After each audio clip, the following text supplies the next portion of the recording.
ایک خاتون میرے پاس آئی تعویذ لینے، تو وہ ضد کرنے لگی، گھر والوں سے کہنے لگی نہیں میرے ساتھ کوئی ہے تو نہیں، پر ان سے کہیں میری 2 منٹ میری داستان تو سن لیں۔ تو میں نے کہا بہن بتاؤ بات کیا ہے، پھر رونے دھونے کی کیا بات ہے؟ اس نے کہا کہ مال دیکھ کے شادی کر دی میرے ابے نے، مال بڑا ہے، پر میں ایک دن بھی اپنے خامن سے عزت نہیں کرا سکی، اس لیے کہ وہ شراب کے نشے میں دھت گھر آتا ہے، ایک دن بھی۔ کہنے لگی مجھے بتائیں نا کہ جس عورت کو اس کا خامن پانی پیے تو گالی دے کے آواز دے، روٹی کھانی ہو تو گالی سے آواز دے، اور اگر وہ میکے جانے کی بات کرے تو اس کی مری ہوئی ماں کو بھی گالیاں دے، اور اس کے سارے خاندان کو 24 گھنٹے۔ میرے گھر میں مال بڑا ہے، بڑے پیسے ہیں، لمبا چوڑا سرمایہ، پر ایک دن بھی ایسا نہیں آیا کہ جس دن اس نے باوقار طریقے سے مجھے بلایا ہو، اور وہ کہتی ہے کہ مجھے کہتا ہے تیرے میکے میں بیٹھنے کو جگہ کوئی نہیں، جتنی دفعہ مجھے لے کے گیا ہے دروازے پہ اتار کے آ جاتا ہے، تو میں ٹیلی فون کرتی ہوں تو دروازے سے بٹھا کے لے جائے۔ پیسے ہیں جو میرے ماں باپ نے شاید دیکھی تھی وہ بہرحال ہے، سکھ ہے اس بچی کو اپنے گھر، آرام ہے۔ جو بندہ جاتا ہے پوچھتا ہے، اللہ سزا دیتا ہے، تو نے اولاد مانگی رب کریم نے دے دی، اگر تو پلٹ کے نہیں آیا تو پھر وہ اولاد تیرے لیے آزمائش ہے، تو سمجھے ہی نہیں کہ تجھے اللہ پاک نے کس قدر آزما۔ اور دنیا دار دین کے معاملے میں بھی، انفاق فی سبیل اللہ، ہر معاملے میں دنیا داری، ہر معاملے میں دنیا داری۔ چھوڑ دے اس کو، کچھ دیر کے لیے نکلا کرے، کچھ دعائیں خالص مانگے جن میں خدا مانگے، اللہ مانگے، اللہ کا رسول مانگے، دنیا داری چھوڑ دے کچھ دیر کے لیے۔ ایک صحابی ہے، بخاری شریف صحیح سند کی حدیث ہے، کلمہ پڑھا، کچھ دنوں کے بعد مال غنیمت آیا، نبی پاک صلی اللہ علیہ وسلم مال تقسیم کر رہے تھے تو میرے ادیب نے اس صحابی کو بھی دیا، فرمایا یہ رکھ لے، اس کو پیسے دیے حضور نے، اس نے پیسے ہاتھ میں پکڑے اور محبوب پاک صلی اللہ علیہ وسلم کا چہرہ دیکھ رہا ہے، پتہ کیا لفظ اس کی زبان پہ آئے؟ کہنے لگے یا رسول اللہ میں نے اس لیے کلمہ تو نہیں پڑھا تھا میں پیسے لوں گا۔ حالانکہ تالیف قلب حصہ اسلام کا، جو بندہ نیا کلمہ پڑھتا تھا اس کو کچھ نہ کچھ دیا جاتا تھا، چونکہ اس کی برادری چھوڑ جاتی۔ کہنے لگے حضور اس لیے تو کلمہ نہیں پڑھا تھا کہ پیسے آئیں گے۔ نبی پاک نے فرمایا کس لیے پڑھا تھا؟ کہا یا رسول اللہ میں نے تو اس لیے پڑھا تھا کہ آپ مجھے جہاد میں لے جائیں گے اور میں آپ کے نام پر اپنی جان قربان کر دوں گا، میں نے کچھ لینے کے لیے نہیں، جان دینے کے لیے کلمہ پڑھا تھا۔ تو حضور میرے لیے مہربانی فرمائیں، دنیا داری ہی دنیا داری، مال ہی مال۔ حضرت میاں شیر محمد شرخپوری رحمت اللہ علیہ کی وہ بات میرے دل کو چھو جاتی ہے۔ ایک آپ سے شخص آ کے کہنے لگا حضور میں پہلے غریب تھا فلاں جگہ میں نے، ہاں یہ بات بالکل درست ہے کہ شیخ جو کامل ہوتا ہے وہ دعا کرتا ہے اللہ کی بارگاہ میں، یا اللہ یہ میرے پاس آیا تو اسے کوئی کمی بھی نہ رہے، کوئی بھی نہ رہے۔ یہ تو اس کی اپنی درویشی ہے نا کہ وہ یہ بات کہے، تو اپنا رنگ ہے اس کا۔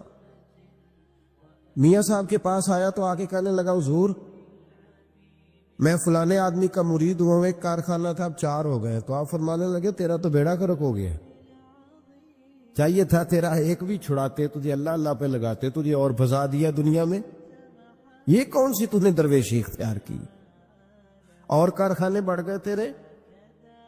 حضرت عیسیٰ علیہ السلام کے پاس ایک شخص آیا تو اس نے آ کے کہا میں نے آپ کے ساتھ رہنا ہے حضور، میں نے آپ کے ساتھ رہنا ہے۔ آپ فرمانے لگے دنیا دار بن کے رہو گے کہ دیندار؟ کہنے لگا جی میں دیندار بن کے رہوں گا۔ فرمانے لگے دنیا کی طلب نہ کرنا ورنہ میری صحبت میں نہیں رہ سکو۔ حضرت عیسیٰ علیہ السلام نے شادی نہیں کی، مکان ہی نہیں بنایا، ایک تکیہ، ایک پیالہ، ایک کمبل، جہاں رات ہوتی وہیں سو جاتے۔ ایک دن ایک شخص کو دیکھا کہ وہ ڈھلان بنی ہوئی تھی، پتھر کی پہاڑ، تھوڑی سی ڈھلان بنی ہوئی تھی تو نیچے لیٹا ہوا ہے، آپ نے کمبل بھی صدقہ کر دیا. کہنے لگے آج کے بعد جہاں ڈلان بنے گی وہاں سو جائیں گے, کمبل کی ضرورت ہی کوئی نہیں. کچھ دنوں کے بعد ایک شخص کو دیکھا کہ وہ اپنے ہاتھ کا تکیہ بنا کے سویا ہوا ہے. تکیہ بھی خیرات کر دیا. کہنے لگے اس کے بغیر بھی گزارا ہو سکتا ہے. کچھ دنوں کے بعد دیکھا کہ ایک آدمی چلو میں پانی پی رہا ہے, پیالہ بھی اللہ کے رستے میں دے دیا. کہنے لگے چل جائے گا کام اس کے بغیر. فرمایا دنیا دار بن کے نہ آنا. کہنے لگا نہیں صاحب میں دیندار بن کے آؤں گا. جناب عیسیٰ علیہ السلام نے رکھ لیا. آپ پہلے دن ہی کہنے لگے چل آ جا روٹی کھا لے. 3 روٹیاں منگائی, اس کو ساتھ بٹھایا. فرمانے لگے میں تو ایک کھاؤں گا, تو کتنی کھائے گا؟ کہنے لگا جی میں بھی ایک ہی کھاؤں گا. ایک روٹی اس نے کھا لی, ایک آپ نے کھا لی. تیسری روٹی چھوڑ کے جناب عیسیٰ علیہ السلام دریا کنارے وضو کرنے چلے گئے. واپس آئے تو روٹی کوئی نہیں تھی. اللہ کے نبی تھے, جان گئے. رب کریم کا بندہ بھی جان جاتا ہے. اقبال کہتے ہیں اولیاء کیا ہیں جواسیس القلوب. کہتے ہیں رب کے ولی کو ٹٹولا نہ کر, وہ تو دلوں کے حال بھی جانتا ہے. انہیں ٹٹولا نہ کر, غبار آلود سمجھ کر حکارت سے نہ دیکھ ان کو. انہی کی ٹھوکروں سے سلطنت بنتی بگڑتی ہے. اور اقبال کہتے ہیں نہ تیگ و تیر میں نہ لشکرو سپاہ میں, نہ تیگ و تیر میں نہ لشکرو سپاہ میں. کہتے ہیں نہ تلوار میں نہ تیر میں نہ لشکر میں نہ فوجوں میں, نہ تیگ و تیر میں نہ لشکر و سپاہ میں ہے جو بات مرد کلندر کی بارگاہ میں ہے. جو بات مرد کلندر کی بارگاہ میں. تیسری روٹی کدھر ہے؟ کہنے لگا حضور مجھے نہیں پتا. فرمانے لگے تجھے پتا ہے پر تو بتا نہیں رہا. کہنے لگا مجھے تیسری روٹی کا پتا. حضرت عیسیٰ علیہ السلام ایک ہرنی جا رہی تھی, اس کے ساتھ 2 بچے تھے. آپ نے ایک بچہ پکڑا, اس کو ذبح کیا, لکڑی جلائی, اس کو بھونا, اس کو بھی کھلایا, خود بھی کھایا. ہڈیاں جمع کر دی. یا وہ ہڈیاں اس پہلو کو ذرا سمجھیے گا. جب کھا بیٹھے ہڈیاں جمع, وہ ہرنی بھی کھڑی ہے, دوسرا بچہ بھی کھڑا ہے. ایک بچہ کا ذبح کر کے کھا لیا, دوسرا کھڑا ہے. جب پیٹ بھر لیے, وہ بھی ڈکار لینے لگا سامنے, تو حضرت عیسیٰ علیہ السلام ہڈیوں سے کہنے لگے چلو اٹھ جاؤ اللہ کے حکم سے. وہ ہرنی کا بچہ پھر سے زندہ ہو گیا. وہ چلا گیا, ماں اس کو ساتھ لے کے روانہ. فرمانے لگے دیکھ اللہ نے مجھے معجزہ دیا ہے, ہم نے کھا بھی لیا ہے اور بچہ چلا بھی گیا ہے, ہمارے پیٹ میں ہے بھی, اور اب تو بتا دے روٹی کس نے کھائی ہے. کہنے لگا جی مجھے نہیں پتا. حضرت عیسیٰ علیہ السلام اس کو ساتھ لے کے بڑے تو دریا کے اوپر, پانی کے اوپر پیدل چلنے لگے. دریا پار کر گئے. فرمانے لگے تو پانی پہ چلتا رہا ہے, سارا پانی کراس کر گیا ہے, تو ڈوبا نہیں, اب بتا دے روٹی کس کے پاس ہے.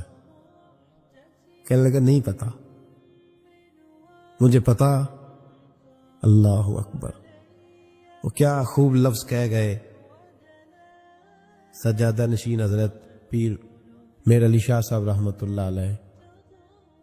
بے قدرہ کچھ قدر نہ جاتی, کھیتی خوب تسلی ہو, اے دنیا دار پجاری زردے کتےاں دے گل ٹلی ہو.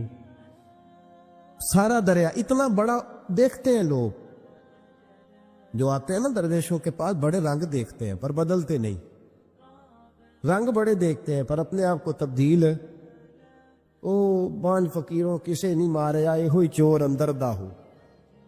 دیکھتے بڑا کچھ ہے, بدلتے نہیں. نہ بدلا. حضرت عیسیٰ کہنے لگے منوا کے میں بھی چھوڑوں گا, تو مانے گا. آپ نے نا ریت کٹھی کی, ریت 3 حصوں میں ریت جمع کر لی, اور پھر اس پر کچھ پڑھ کے پھونکا تو وہ سونا بن گئی. 3 ڈھیریاں تھی ریت کی, پھونکا تو سونا بن گئی. آپ فرمانے لگے یہ سونا تیرا, ایک ڈھیری تیری, ایک میری, اور تیسری اس کی جس نے تیسری روٹی کھائی ہے. کہنا جی میں ہی کھا دی, میں نہیں کھائی. یہ تیسرا اس کا حصہ جس نے تیسری, کہنے لگا میں نہیں کھائی ہے, مان گیا. ذرا بات کو سمجھے. پانی پہ پیدل چلا ہے پر مانا دنیا دار ہے نا, مانا نہیں. ہرنی کا بچہ زندہ ہوتا دیکھا ہے پر مانا دنیا قابو آنے لگی ہے تو مان گیا ہے. کہنے لگا جی میں نہیں کھائی ہے. فرمایا او بھلے مانس, تجھے کہا تھا دنیا داری نہ کرنا, تجھے جناب عیسیٰ کی صحبت ملے گی, پر تو ایک روٹی پہ رہ گیا یار. کہاں دنیا دار پجاری زرد کتیاں دے گل ٹلی ہو, کہاں رہ گیا. حضرت میاں محمد بخش صاحب رحمت اللہ تعالی علیہ کا ایک شخص لے گیا ٹانگے پہ بٹھا کے. ٹانگے, غلام رسول مہر صاحب نے لکھا ہے کہ وہ ٹانگے پہ بٹھا کے لے گیا, اور لے جا کے نا تو میاں صاحب حضور یہ زمین بھی میری ہے, یہ بھی میری ہے, وہ بھی میری ہے, یہ بھی میری ہے. بڑی اس نے تفصیل سنائی تو میاں صاحب فرمانے لگے بس کر یار, میں بڑی دیر سے سن رہا ہوں کہ تیرا بڑا کچھ ہے, بس کر. کہنے لگا حضور نہیں, یہ بھی تو میں نے تھوڑی دکھائی ہے, اور بھی میرے پاس بڑا کچھ ہے. تو آپ فرمانے لگے یہ بتا تجھ سے پہلے کس کے پاس تھا؟ چپ کر گیا. فرمایا اس سے پہلے کس کے پاس تھا؟ چپ کر گیا. کیا خوب فرمایا, کیا درویشوں کا کہنے کا انداز ہے, کیا خوب رنگ ہے, اور تشبیہ کس طرح کی اعلیٰ دیتے ہیں. دانش مندہ دا کم نہیں, دل دنیا نہ لانا, اس بوٹی کئی خامن کیتے, جو کیتا سو کھانا. اس ووٹی کئی خامن کیتے, جو کیتا. یہ دکان میری ہے تو پہلے کس کی تھی؟ اس سے پہلے کس کی تھی. یہ گاڑی میری ہے تو اس سے پہلے کس کی تھی صاحب؟ یہ کسی نہ کسی کی تھی, اور تیرے بعد بھی کسی نہ کسی کی ہو جائے گا. اس ووٹی کئی خامن کی تھی, جو کیتا سو. حضرت عیسیٰ کہنے لگے تو نے پیغمبر کی صحبت ضائع کر دی صرف دنیا داری کے لیے. فرمانے لگے میں نے کیا کرنا ہے سونا, تو تینوں کے تینوں ڈیریاں تو ہی رکھ لے, تیری ہیں, پر تو نے زیادتی کی, تو نے قیمت نہیں ڈالی ہماری صحبت کی. آپ اٹھ کے چلے گئے. صحرا کا علاقہ تھا, وہ شخص وہیں بیٹھا تھا, ابھی سمیٹ ہی رہا تھا کہ دو ڈاکو آ گئے, تلواریں پکڑی ہوئی ہیں. کہنے لگے چل دوڑ جا, سونا مارا ہے, تو کدھر سے آ گیا؟ منت کی. کہنے لگا چلو مہربانی کرو, 3 حصوں میں ہے, 2 لے لو, ایک تو مجھے دے دو, ایک تو دے دو. منت کرنے لگا, وہ مان گئے. کہنے لگے چلو ٹھیک ہے. دوستی کر لی, نام پتہ پوچھ لیا, گفتگو ہونے لگی. تھوڑی دیر بیٹھے تو ایک دوسرے سے فریق ہو گئے, بے تکلفی شروع ہوئی. تو کہنے لگے بھوک بڑی لگی ہے, روٹی تو لاؤ. ایک کو بھیجا, ڈاکوؤں میں سے ایک کو بھیجا کھانا لینے, اور کھانا لینے چلا گیا. اب یہ دونوں پیچھے رہ گئے, ایک وہ روٹی کھانے والا اور ایک ڈاکو. تو آپس میں کہنے لگے یار یہ تیرا پوچھتا ہے وہ روٹی کھانے والا, تیرے اس کے ساتھ کیا تعلق ہے؟ کچھ بھی نہیں, ڈاکو سجل ہے. کہنے لگے ایسے اتنا سونا اسے دے رہے ہو, آتا ہے تو دونوں پکڑ کے مار دیتے ہیں اس کو, اور سونا دونوں آدھا آدھا بانٹتے ہیں. بالکل ٹھیک ہے, میرا کون سا چچا کا بیٹا ہے, چھوڑو. ویسے اس دور میں چچا کے بیٹے بھی پکڑ ہی لیتے ہیں اگر کبھی مسئلہ بن جائے تو. چلو جی فیصلہ ہو گیا. اب وہ جو گیا وہ بھی تو دنیا دار تھا نا, اس نے کھانا خریدا تو اس نے کہا میرا کون سا ان سے یہ رہنا ہے. اس نے روٹی میں زہر ڈال دیا. اس نے کہا میں ان کو ماروں گا اور سارے سونے پہ قبضہ کروں گا. حب الدنیا راست من کل خطیہ, ہر برائی کی جڑ ہے. وہ کھانا لے کے آیا, ابھی اس نے رکھا ہی تھا, دونوں نے حملہ کر دیا, پکڑا اور مار ڈالا. وہ مر گیا. اب یہ مزے سے بیٹھ کے روٹی کھانے لگے, سیر ہو کے پیٹ بھر کے روٹی کھائی. چند لمحے گزرے تو دھڑام سے روح پرواز کر گئی. حضرت عیسیٰ 1 گھنٹے کے بعد گزرے, 3 لاشیں پڑی ہیں اور سونا ویسے کا ویسا پڑا. ایس بوٹی کئی خامن کیتے, جو کیتا سو کھانا, سونا ویسے کا ویسے پڑا ہے. جناب عیسیٰ علیہ السلام کھڑے ہو کے اپنے حواریوں سے کہنے لگے اس کو کہا تھا تو صحبت حاصل کر, دنیا داری سے بچ. لیکن اس نے دنیا داری کو فوقیت دی, ایک پیغمبر کی صحبت کو فوقیت. آج نقصان یہ ہوا ہے کہ خود مرا ہے اور 2 لاشیں اور بھی اس نے ساتھ کٹھی کر لی. دنیا داری سے بچ جائے, اس سے بچے, ضرورت کی حاصل کرے, ضرورت سے زیادہ نہیں, ضرور محنت کریں، جد و جہد، حلال روزی کمائیں اللہ کے رستے میں دینے کے لیے، غریبوں کی مدد کرنے کے لیے ضرور کریں، لیکن اس کو مشن نہ بنائیں۔ یہ مشن نہیں۔ اگر آپ نے صبح سے لے کے شام تک 3 گھنٹے وقت گزارا ہے تو پھر آپ کا 2 گھنٹے اگر دنیا میں گزرے تو 1 گھنٹہ دین میں گزرنا چاہیے نا، ورنہ آپ کا دن ضائع ہو گیا ہے۔ کم از کم تیسرا حصہ تو دین کو دو۔ ہمارے بزرگوں نے ضمناً دنیا داری رکھی، ضمناً کہتے تھے ہم تو اتنی روزی کماتے ہیں کہ کمر سیدھی ہو سکے۔ ایک تو میرے عزیز یہ یاد رکھے کہ اپنے ہمہ وقت زندگی کو، دنیا کو ٹائم نہ دے، دنیا کو اتنا ٹائم دیں جتنی کہ اس کے لیے۔ حضرت علی المرتضیٰ رضی اللہ تعالیٰ عنہ کا ایک فرمان یاد رکھیں۔ آپ فرمایا کرتے تھے میں دنیا کے لیے اتنی محنت کرتا ہوں جتنا میں نے دنیا میں رہنا ہے، اور آخرت کے لیے اتنی محنت کرتا ہوں جتنا میں نے آخرت میں۔ جو آدمی 500 سال پہلے فوت ہو گیا تھا وہ کہاں ہے؟ ابھی قبر میں ہے۔ زندگی کتنی گزار کے گیا؟ 60 سال 70 سال۔